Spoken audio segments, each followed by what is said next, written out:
Well, hello there.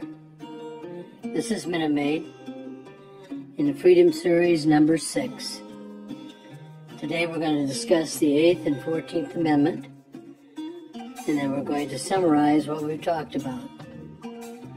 Let's begin with a pretty bold statement. You've lost freedoms since the attack on New York's Twin Towers on September 11th.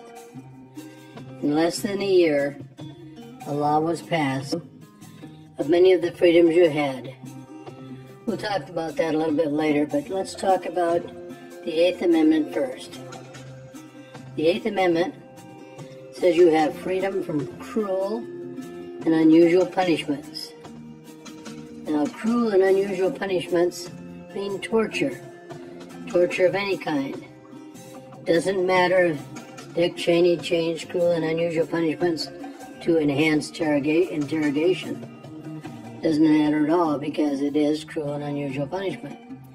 The U.S. government has taken into custody individuals they identify as material witnesses, transported them across the country, and held them for months in solitary confinement without charge or contact with their family.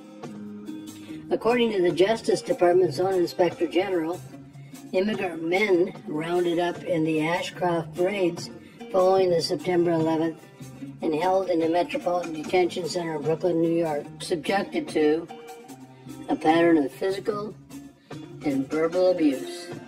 About the 14th Amendment, and that's your right to equal protection under the law. Over 82,000 men from Arab, Muslim, and South Asian countries registered with the government under the Special Registration Program.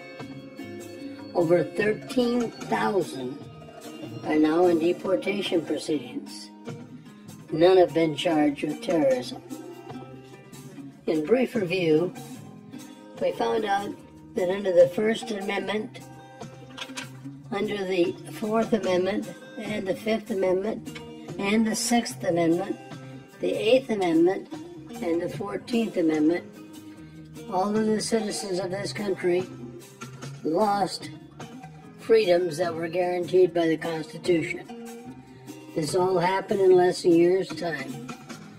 A 386-page bill, not even understood by most lawyers, made it through both houses and was signed by President Bush in less than a year, something that has never happened before.